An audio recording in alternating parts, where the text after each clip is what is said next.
Hey, this is my honor to be with you guys.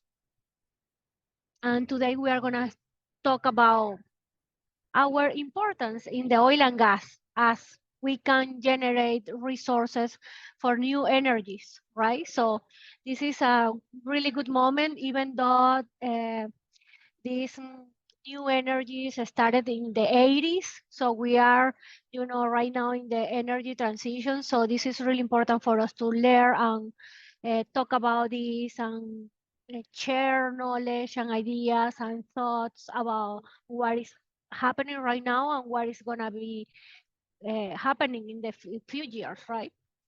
So as I am a petroleum engineer from Venezuela, so I'm really happy to be a Latina. Also, yes, I am really happy to be supporting my region, Latin America and the Caribbean. So you have here somebody that is going to be supporting you guys for leadership and also for the resources that you need to grow in your career and personally also because we are humans, right? So this is important for us too. Not just the technical part, but the human development part. So more than a technical thing, this is like a reflection, like what needs to be an engineer? What happened when you become an engineer? Who is an engineer? So if you can think about that, what are the thoughts that are coming to you, engineer? Who is an engineer?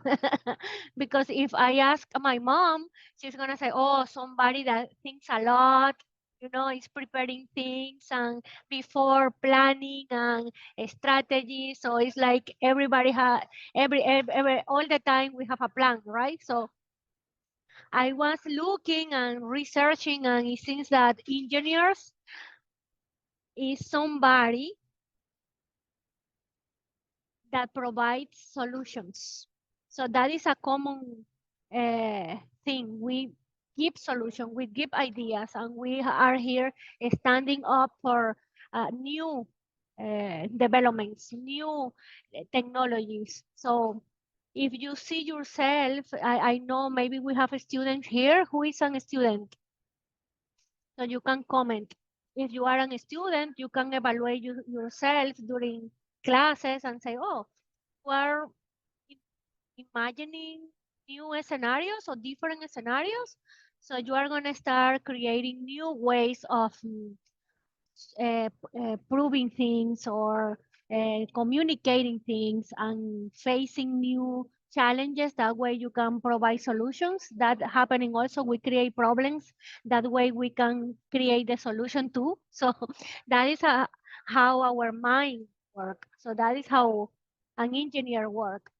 So can you hear me okay? Good, good, awesome. So as you know, engineers, we are everywhere. It's not just in the oil and gas industry. But if we think about what we do in oil and gas, is mainly managing projects, right? And evaluating technologies, researching, and we solve problems, right?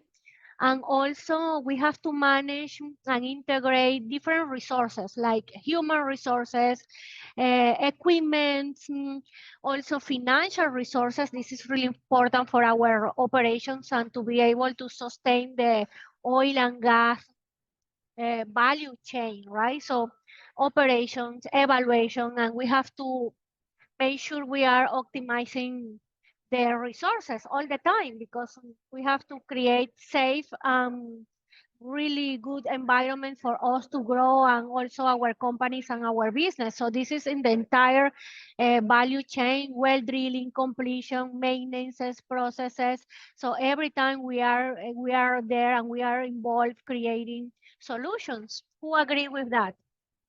Who agrees with that? Good. So that helps us. That is great. Great news for us because that is giving us like what I call a superpower. because it's like, okay, can we become a superpower? What is a super airway does?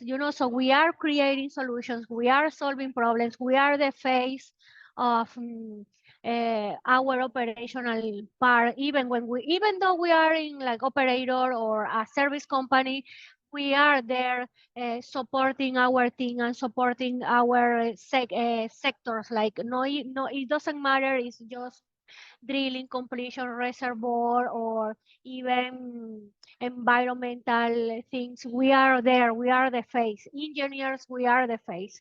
So that is a superpower that we have. So this is really important right now because we have to be aware of our value in the oil and gas business. And this is important because the oil and gas business right now is not just about producing oil. So we are going to see that, but right with the global energy demand, and we saw this during the ATCE in San Antonio 2 weeks ago. So in 2022, this is the demand that we have, is 104 billions barrels expected, right? So in 24, it's going to be 120, right? So it's going to grow. So this is just to give an overview where we are and where we are going to go. So three things are, uh, somebody is getting in. Yeah. Three factors that are helping this demand to grow. The technology is going to be, supporting the demand of energy, and even we can create new technologies for new energies, right? To produce and to provide new energies to our people, right? And also policies of the government, for example, in the US, we have new policies. The government is creating government policies and about clean energy, green energy, we call it. So the consumer is going to be deciding also what are we going to be producing, right? So the influence, that is why we have the consumer preferences. So if we have consumers that are opting more for low emission electricity. So that is what we are going to be focusing on, right? So the war is going to be focusing on. This is a global energy, but this is about all the energies that we have available, right? So you can see the growth here from 2021 to 2050. It's gonna be oil for sure, and natural gas is gonna be there. So this is not about like, oh, in the oil and gas we are not gonna produce oil and gas anymore. It's like the demand is gonna grow, and we have to support that and supply that demand, right? So we are gonna need all the resources, all the energies that we can produce to help that, right? So we have, if you see here, wind and solar, you see the growth is 6.5%, right? So we are gonna see here that even though we have 0.2% annual growth here, wind and solar, the yellow one, is growing a lot. And also the biomass and nuclear, right? And geo here, hydro and geo. Low emission energy are, are increasing at a faster rate. See? Yes? So this is the projection 2022, 2050. So you can see here, wind and solar in 2050 is gonna grow. Others that we are gonna see the more details. So there are different types of energies, right? Solar, geothermal, wind, ocean, bioenergy, hydroelectric. So what is happening? What is gonna happen with oil and gas? I know you are wondering about that. And if you are a student, it's like, okay, I am into on this industry, and what is gonna happen, right? So these are the leading countries. You can see here Brazil, Mexico, and this is in megawatts. So this is our capacity to produce renewable energy. You can see we have a great potential here: Brazil, Mexico, Chile, Venezuela, and even the geothermal energy capacity to generate is really, really good. 60% it was growing, increase 60% in comparison. If you compare that with 2021, yeah. So in a year, so Mexico has a lot of capacity. Even in Mexico right now, the Congress is evaluating to have inactive oil and gas wells to help to produce geothermal energy. About 15,000 inactive wells, oil and gas wells, can be used to produce geothermal energy. So these are the 10 countries, the top 10. You can see US, Indonesia, Philippines, Turkey, New Zealand, Mexico, Kenya, and Italy. So this is where we are looking to a great opportunity, because if we can use the technology that we use in oil and gas to drill wells and even to make wells that are inactive to produce geothermal energy, that will be awesome for our region.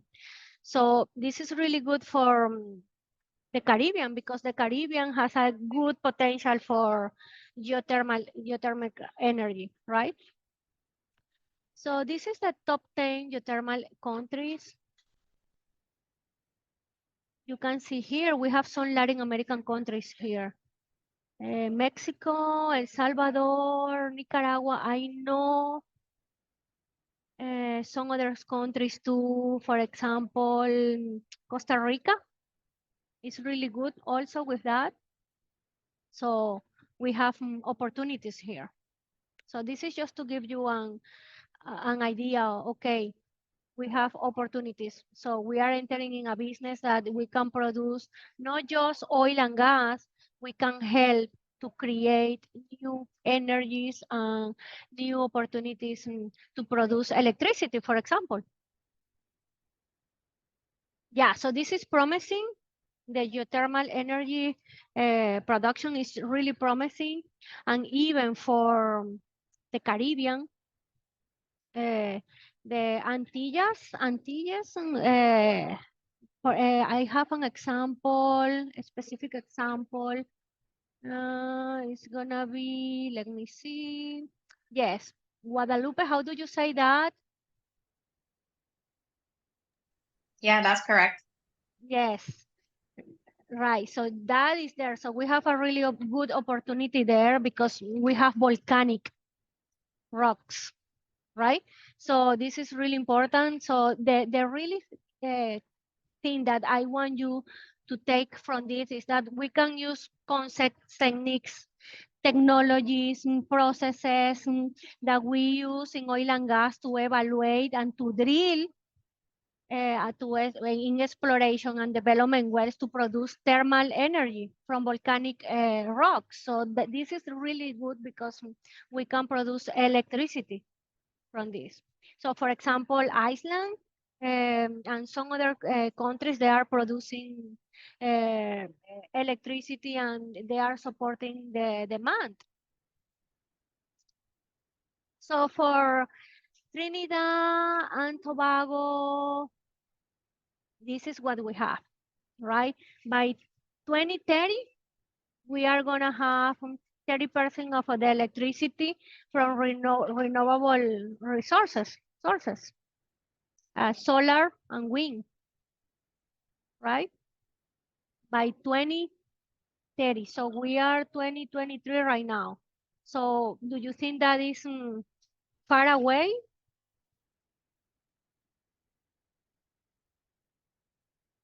What do you think? You can comment in the chat. Let me see if you have comment.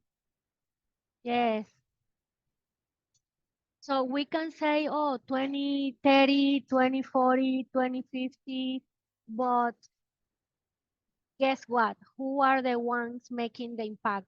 Who are the ones with the talent, with the passion, and with the knowledge? So who are the ones that are gonna be creating all these opportunities? You guys and students, right? So the idea and the call here, let me see. Yes, so you have there, right, in the Caribbean. This is a electricity. Uh, yes, this is the only territory with a geothermal energy plant in the Caribbean. So that is a great new. And Iceland, about 100% of the electricity is coming from renewable energy. So the invitation today for engineers, because our role in oil and gas, the oil and gas industry. The invitation today is for students and for professionals. Learn and grow. You have to learn and grow about this, what is happening. You have to communicate what's going on. We have to collaborate with others because that is going to allow us to improve continuously. We are called to learn and grow. So we are going to improve in processes, technologies. We are going to improve even with teamwork. That way we can create like a really great environment to provide solutions, right? Also participate in the development of new processes and technology. We have to participate. We are the ones that are going to be creating the new things, right? We have to collaborate with engineers and teams. Multidisciplinary teams are great, right? That way we can learn from other perspectives. We can learn from other um, people, even other disciplines, right? And that is going to facilitate that we learn, and we can transfer the knowledge to new generations, right? Because this is happening since the 1980s. So we are in 2023. So that is going to be happening in the coming years, right? And that is going to allow us to lead. We have to lead, and we have to be part of this transition. We have to be part of the generation that is creating these resources for opportunity for us. For example, BP, Petrobras in Brazil, they are investing a lot in these new resources. So companies are right now becoming not just oil and gas companies, they are becoming energy companies, right? So we are in the energy business, right? And that is from the operator's point of view. But if you go to the service company's point of view, you are gonna see, yes, the tools that they are using, we can use, right, for different resources. The energy transition, right?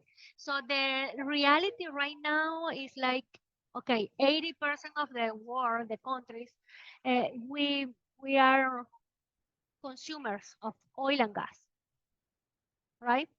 We import oil and gas. So that means uh, we need to start and we need to invest even more on creating green energies. That way we can support the the growth demand that this is happening. So because we have to be aware of energy transition.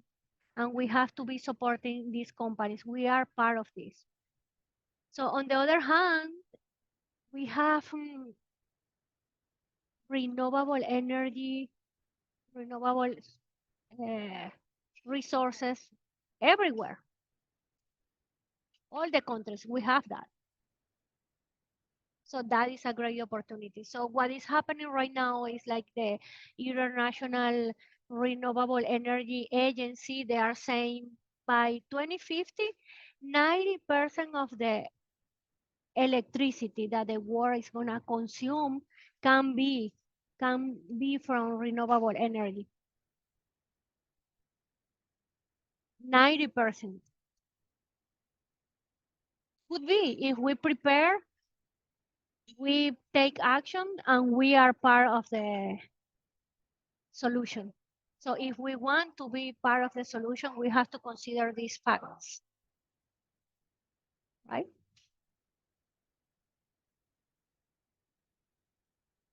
So the thing is that by 2050, the population will increase by 25%. The main economies are gonna grow. India, China, this is gonna grow. So that means that we are gonna have a higher demand. So what is happening here is that all energy resources will be required to cover the demand because energy demand will continue to increase, right? So we have to be prepared because innovation is what distinguishes a leader from others, right? So we have to innovate, right? So these are some facts. That way we can see where we are. Sometimes students are worried about, okay, what's going to happen? I am a drilling engineer. I'm going to prepare just to drill. I'm telling this because my background is drilling and completions. So I always have that concern from students. What can I do? The oil is not gonna be available anymore. So we have to go green. We have to go to this transition. Okay, so you have to see this as an opportunity. It's an opportunity. It's not that oil and gas is gonna disappear and everybody's gonna go to green energy. Is that we have the opportunity to produce both, right? Thank you very much. If you have any question right now, we are gonna call, we have to talk and communicate here. It's like, okay, let's chat a little bit about this topic. Any question, any comment? Can I see you guys? I don't see anybody. Yeah, I see Thanks so Liana, much, Dalexa. Guys, Lydia. come on. I'm sure you guys Okay, yes, have I so can many see. questions. Yeah? Yeah, yeah. Also, guys, um,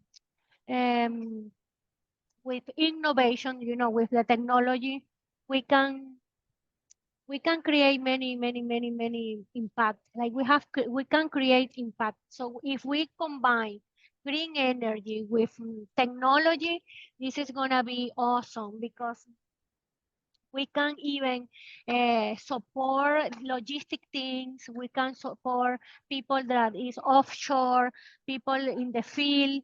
We can support them. So if you are not a field engineer, you can be creating a new technology in the office. So this is about working together to create and be part of the solution, right? Thanks, Dalexa. We have a question from Ryan. Ryan, sorry. Ryan, you want to turn on your mic and ask us? And then we'll go to Vivekanand. Thank you. Well, thank you, Liana. Guess I should turn on my camera as well. That would be nice. I have to. It's my son's birthday, so I had to switch some stuff around. So please forgive my the way my It's camera okay. is. Anyway, can you guys see me? Yes, we're seeing Okay. you and hearing you perfectly. So, well, thank you very much for, well, hosting this and allowing us the opportunity to listen to, well, actually a new take, especially for petroleum engineers. I think most of us, especially students, are kind of scared with the entire new renewables transition. And this helps to serve as a guide that, guys, you don't have to be scared. You could actually be part of the entire change that's coming.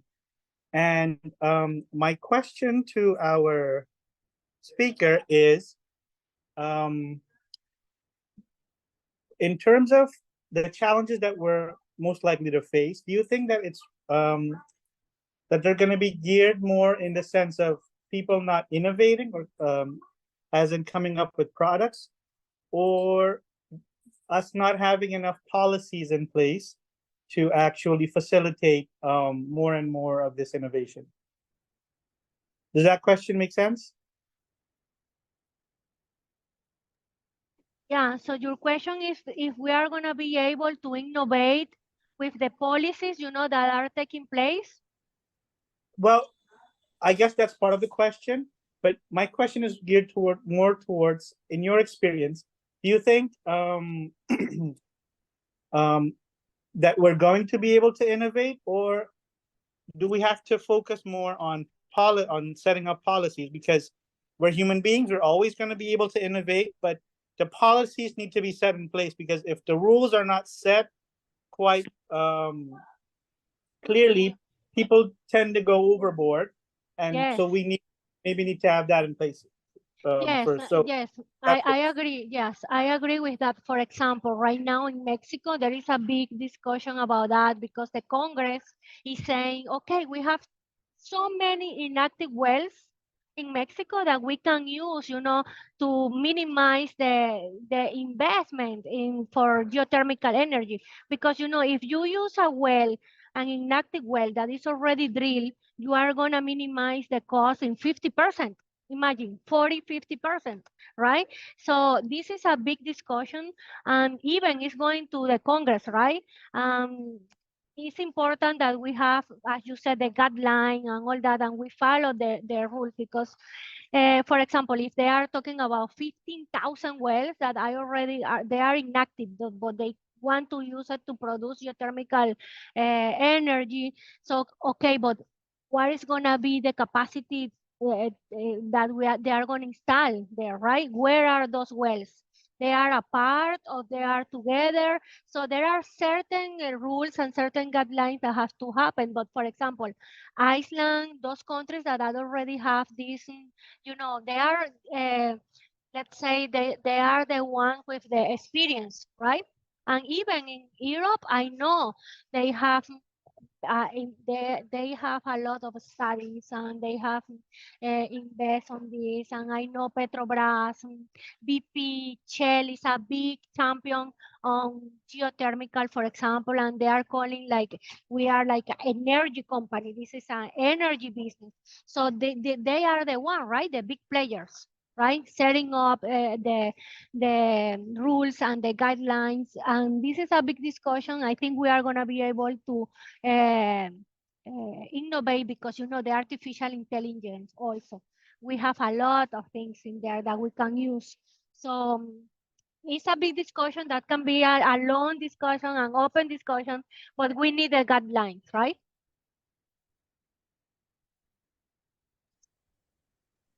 just some Thanks. closing remarks. Well, thank you for your answer, Dalexa. Did I pronounce that correctly? Yes. Yeah. Okay. So thank you for that answer, Dalexa. And I forgot to introduce myself. My name's Ryan Bhajan. I'm a senior production engineer at Staatsolie in Suriname. So you guys might have heard about us. I don't know, but Yes. we've been on Sure. the news. Anyways, so the energy sector, or the renewable energy sector, is not as active right here, but Well, thank you, Leanne. But I think we need to learn from each other. It's not that we have to start looking for rules and stuff that can be done when the opportunity is at your doorstep. If you see it coming, you need to already be prepared for it. And I love that you mentioned AI.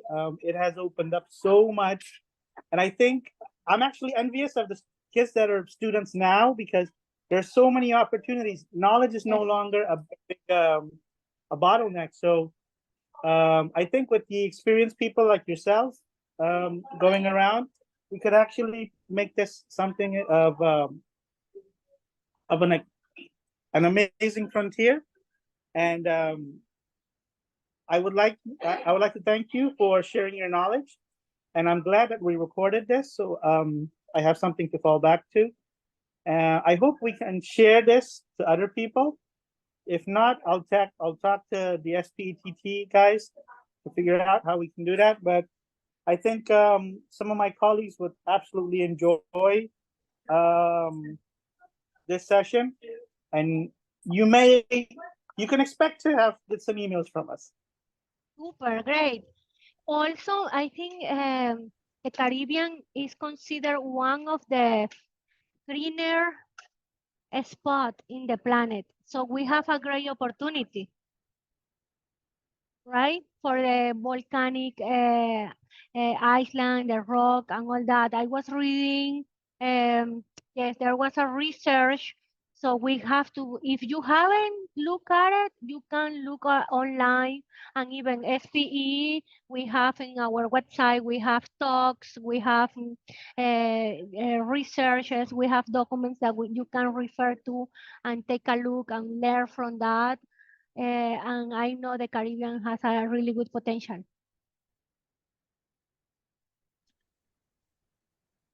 Well, Thank you, again. Dalexa, Ryan. That's it. Oh, sorry. Thank you. But We'll definitely share the recording. Dalexa, we have a raised hand from Vivekanand. Hi, good afternoon, everyone. Thanks for your presentation, Alexa. Just a quick couple of points. First thing, I didn't see a note on peak oil demand. We're gonna have to, if we're looking at green, then we have to understand when is peak oil demand. It seems to be a moving goalpost.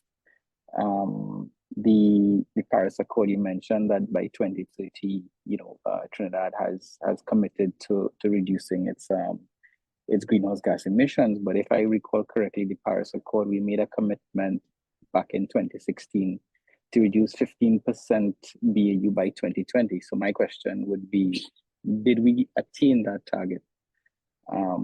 That's the first thing. And then if we did not attain that target, which I highly doubt we did, where are we with 2050? You mentioned a lot about green energy, but green energy is only going to be dependent on the levelized cost of electricity. We're not going to be able to deploy green energy unless the levelized cost of electricity changes. The other thing is you spoke about is renewable energy. The thing is, there is a high carbon footprint in establishing renewable energy. So there's the discussion around renewable energy versus net zero. Is something net zero? So to me, it's a very big discussion because a lot of processing plants are moving towards a net zero. Methanol, ammonia, even things like LNG. So in sequestering carbon dioxide and so on. So that's just some quick points from my end. And having lived and worked in Venezuela myself, if you look at the fuel cost in Venezuela, it's like it used to be back in, if I recall, 2015, like 50 US cents to fill your entire tank of gas. And every time the government tried to raise gasoline, there would be riots. Now, that goes back to the levelized cost of electricity.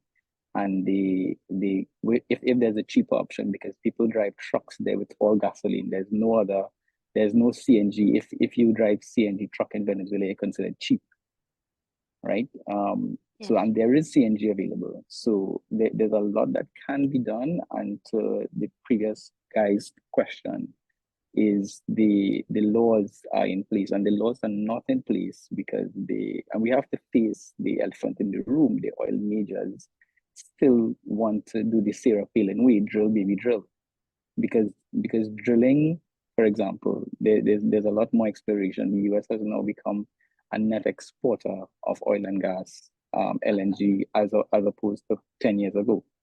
So I don't think that there is a push towards green energy. There's a push towards money, economics. And if you follow the money trail, you'll find the answers. So I think us holding on to a tail and a dog makes very little impact. So that's just my little bit of contribution. I mean, we could talk about this for hours, but this is a very deep conversation, and I think that requires a little bit more analysis and data. You know, we can't just say, and the country you're referring to, I think in the Caribbean, is Dominica with their geothermal potential. Barbados has done fantastic work as well, but nobody's monetizing it the way it should be done. So Yes, Alexa, are you yes, for sure. hearing? Are you hearing? Yeah, Please let I have issues hearing, but I get the idea. I know the great. Thank you for your insight. Where are you located at? Where I'm do you in live? Canada right now, but I'm Trinidadian. Oh, okay. So are you in Canada right now? Okay, great. That is a great contribution. I think it's an open and a deep discussion, as you said. I am open to research. I love learning and share. I love sharing the information, and that way we can know and we can be prepared for what is happening, and we can contribute from the fact, right? So we can talk about that definitely. I can give you my contact information, and we can prepare something, and we can For sure. share what we have, right? So there are many even the ONU, like big organizations, they are working on this. It's not just oil and gas companies, right? Understood. So, Understood.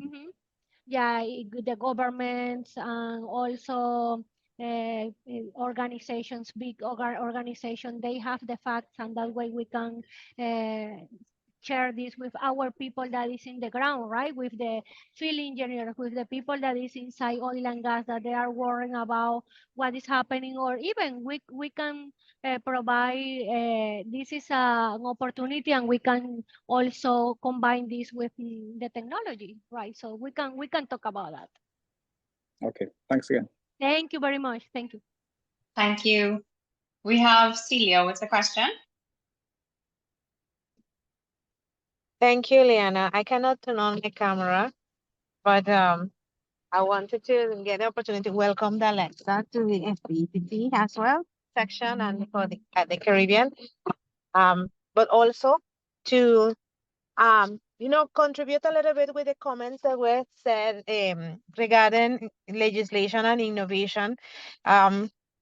Dalexa, over the years, we have seen that innovation has always gone faster or moved faster than legislation, because definitely you will need to see first, legislators see first what is out there to then impose laws or regulate. So the need for regulation definitely is very important in this sphere. And then when it comes to the comment of the engineers in general, looking at how can we take advantage of what is happening and the energy transition. Just besides the comment from the previous comment about following the money, or looking at what the big companies are doing, and looking for what are the interests behind. It is what could be, what is within our realm of influence, and it's what tools can we get access to, or how can we improve ourselves to take advantage of the changes that are happening.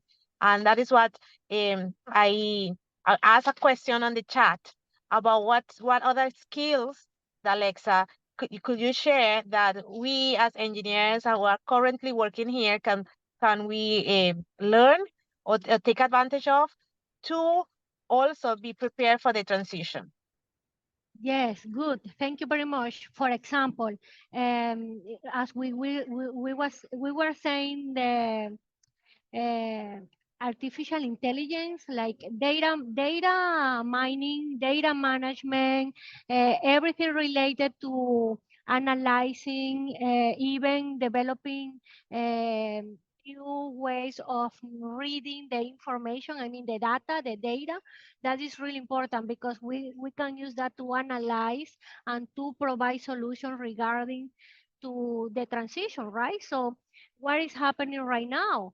For example, in Brazil, Petrobras, they were showing a good example of what they are doing with data.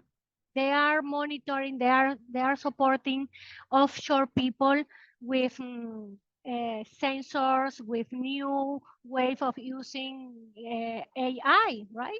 So that is really important also. It's not just about the operational part, like, even petrophysics or drilling completion. Is about analyzing what is happening, so we can prepare with how we can read the data, how we can analyze, how we can even project solutions. That way we can create the solution with uh, less costs and higher benefits, right? So that is a great opportunity there. So that is one of the a part of the operational side of things, right? Yes, Alexa, and also the message for the engineers in general is that what is right there right now, what has been created, all the infrastructure, as it was mentioned, like from upstream to downstream, was done in the past, most of them without thinking about optimizing or not having emissions.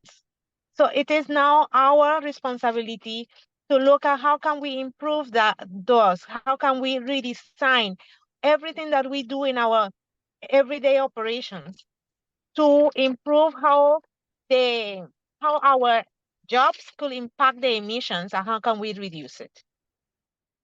Yeah, so if for example, in the US, we say if you see something that can be improved, you need to talk, right? So you need to talk and say, hey, this is happening, this can be improved, and we can find a solution together. So that is the way of thinking. That is the way that we need to promote, and that is the only way we can go with what you were saying, like, okay, innovation is going faster, right? Because we have the talent and we have the skills, we have the passion to do it. So that is why this is happening.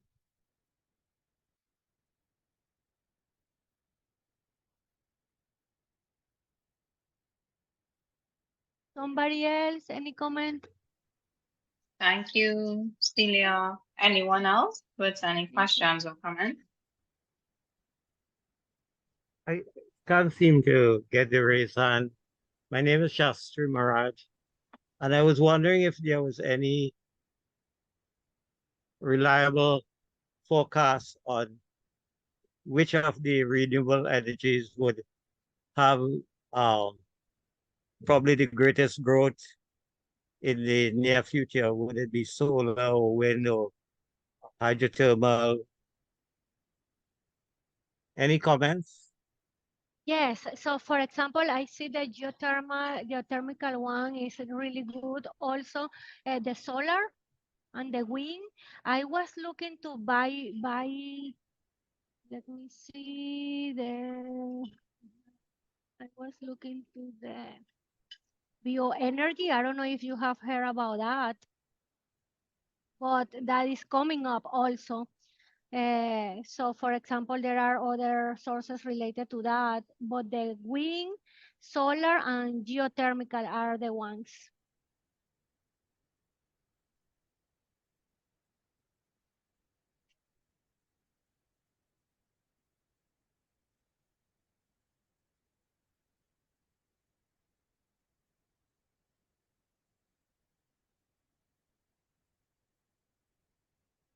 Yes?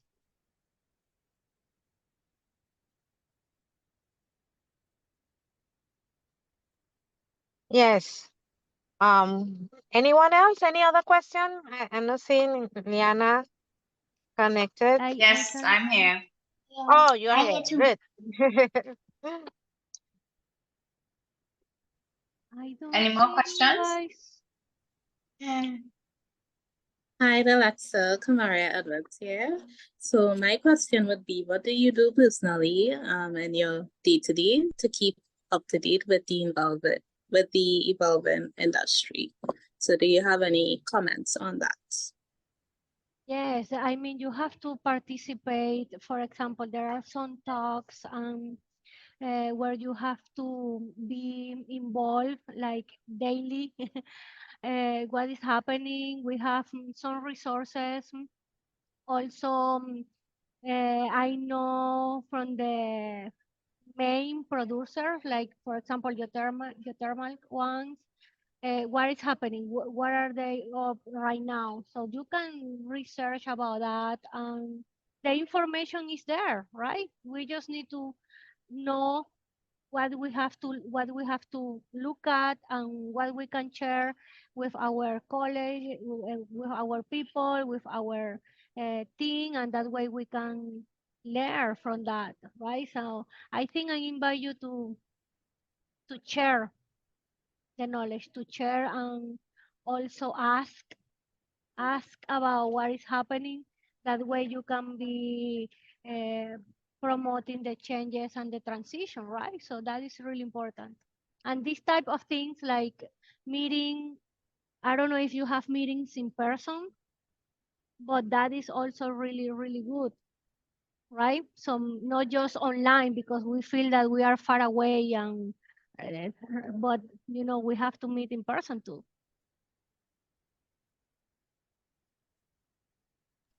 And just piggybacking off of that, are there any preferred mediums that you would recommend to young engineers as a go-to for doing our research? Because sometimes when I'm looking to get information on what's new, what's new in the industry, it's kind of hard to pinpoint what's reputable sources.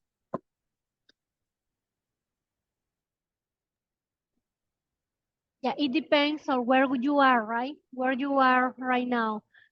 So where are you right now? What country? Trinidad. Ah, great.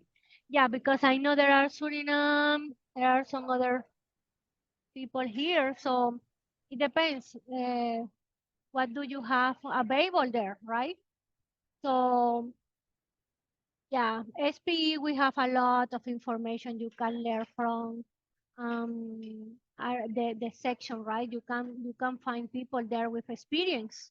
So people with experience is gonna let you know, okay, this is what is happening, that this could happen too, so we can share what we have learned in our process, our career. So we can share that also.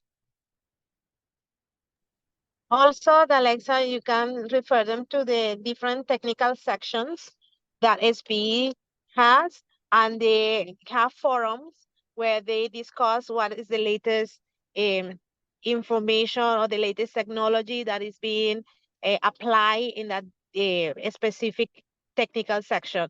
Like for example, the technical section for analytics and machine learning. There is another for CCUS.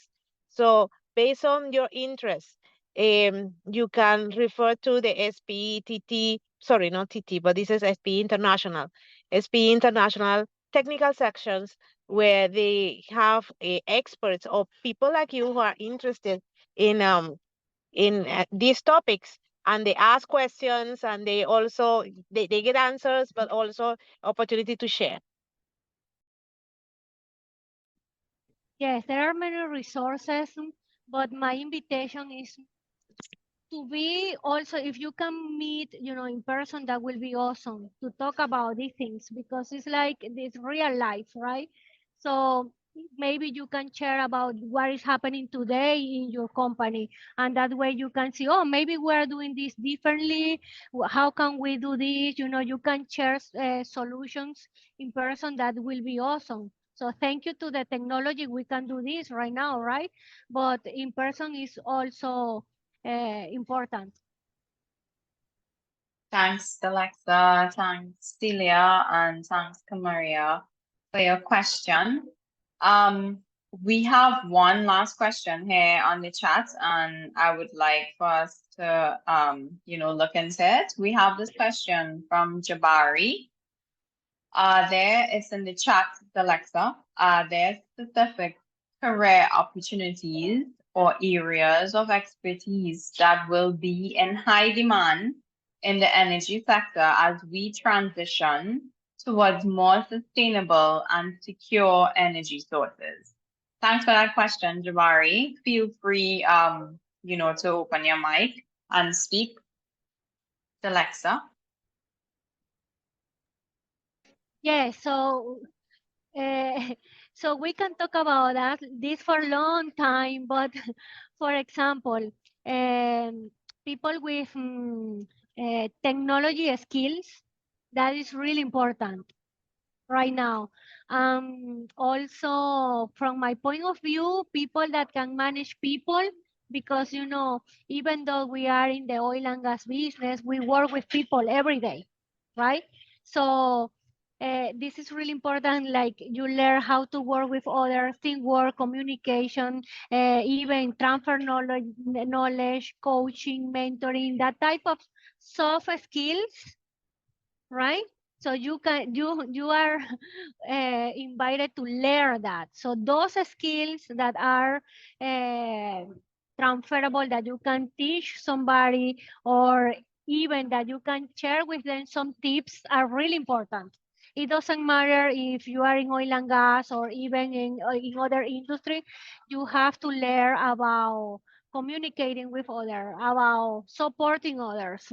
This is really important. So for example, you can have a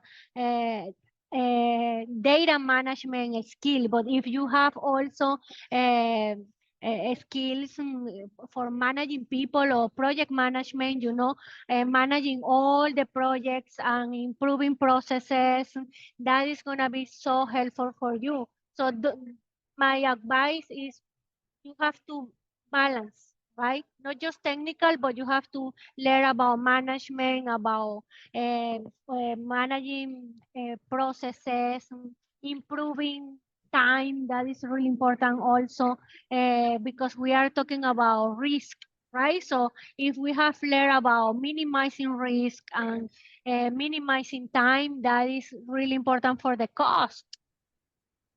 So this is what we are looking for. Thanks, Alexa. Great points you highlighted there, basically telling our audience how important it is to upskill with regards to the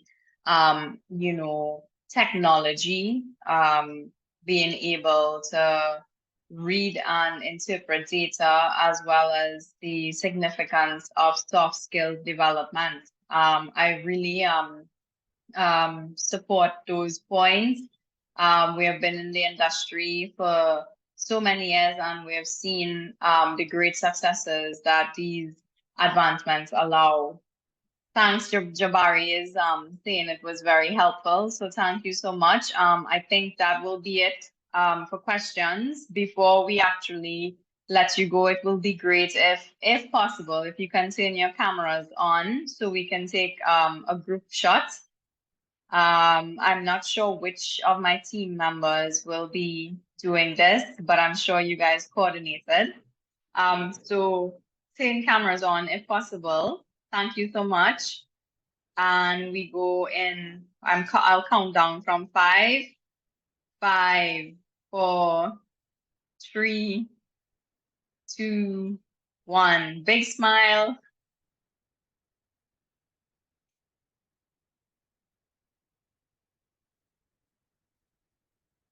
Are we good? Yeah? Okay. Thank you so much, Dalexa, and to all everyone here. You have made this event a great success, and we appreciate your presence. And thank you for sharing all of your knowledge and for anticipating and answering all of these questions, Dalexa. I can say that it was quite enjoyable. Thank you, everyone, and do look out for all of our coming events. We have a lot planned in store for you guys, and as Dalexa said, we're working on in-person events as well, because we want to really see everyone benefit and grow with us here at SPE. Thank you. Thank you very much. Thank you very much for the opportunity to learn together. Thank you very much. You are welcome. Thank you. Thank you. Bye.